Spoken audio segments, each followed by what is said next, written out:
grooming can seem like a breeze, right?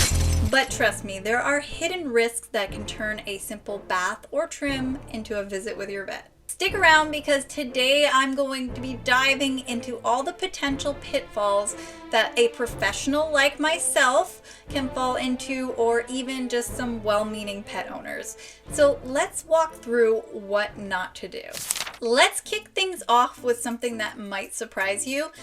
Eye injuries from shampoo. You know, when you're giving your pet a bath and the shampoo is just kind of splashing everywhere, or probably more likely the dog is splashing everywhere. Well, if it gets into their eyes, it can cause serious irritation and even corneal ulcers. That's why it's important to always use a tearless, pet-friendly shampoo on their face and be really, really extra cautious around there. Here is a pro tip. Hold your pet's beard or put your hand around their muzzle to hold their face still while scrubbing or rinsing. And like a baby, when you rinse their face, you're going to hold their head up or back to avoid getting any of the water that you're rinsing into their eyes. And you're going to rinse the sides of their faces on a downward angle. And these simple steps can really help save your dog from a world of discomfort.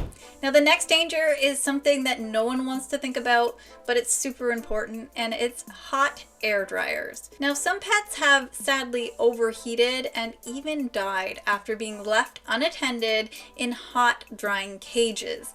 And even some elderly pets can easily overheat with a regular high velocity dryer. Now, it's scary, but it's preventable. In cases where you have a dog who is elderly, or maybe they have a heart condition, or they're brachycephalic, I'd forego the cage dryer entirely if you have one. If possible, use a high velocity dryer with no heat.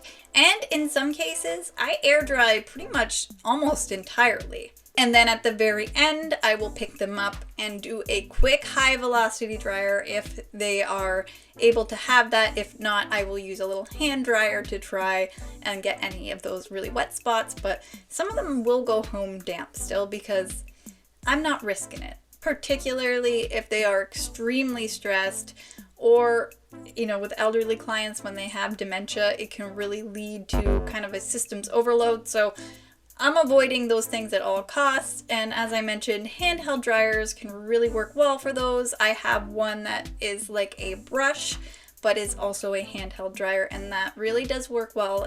A lot of dogs who don't like the dryer will tolerate that one just fine.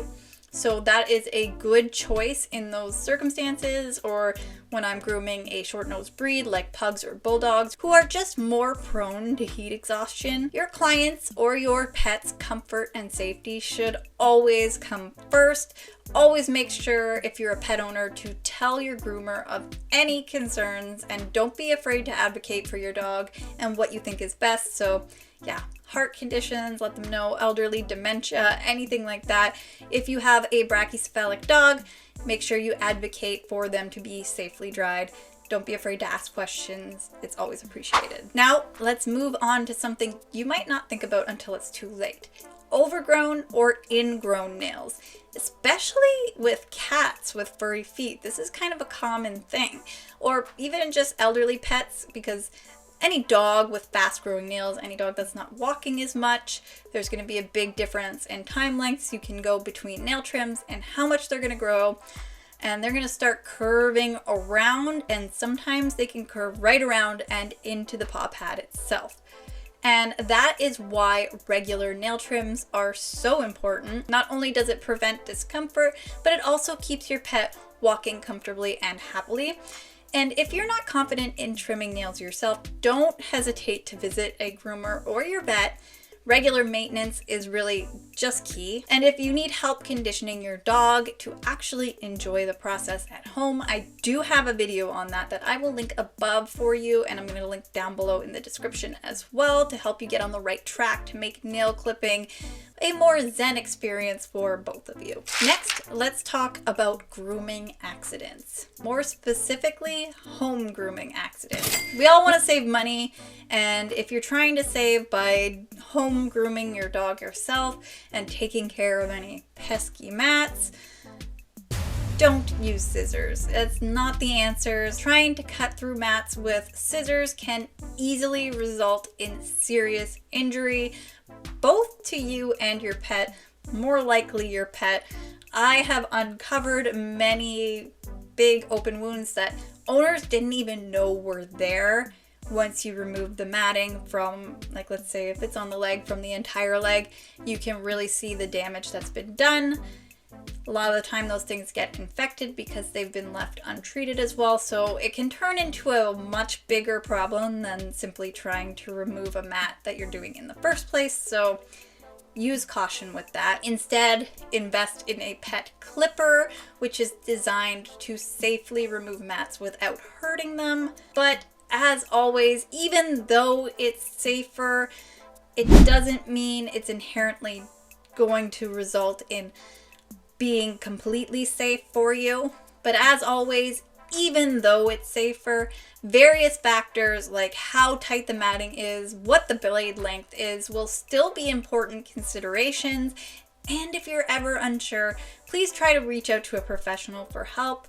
If the mat is really that bad, it's always best to let a professional handle it. No one wants a grooming session to turn into an ER visit, right? So, if you don't have the confidence, if you don't think, you can get through, or if you do attempt and it's not going through, don't force it. That's only going to make things worse. You might have to call in a professional for this one. Trust me, as I said, I've seen some pretty gruesome stuff from home grooms. Finally, let's talk about infections that can happen after grooming, specifically post-grooming furunculosis. I know it sounds intense. This deep skin infection caused by bacteria like Pseudomonas, which can be lurking in contaminated shampoo or even on your tools, can cause infections that are really red, painful lesions that are in large areas like the trunk of the body, and make your pet really sick, and in some circumstances can even cause death. So how do you prevent this? Well, I break down the science behind it and basically everything you need to know about it when it comes to where, why, when it occurs in this video right here. So check that out to learn about this grooming nightmare.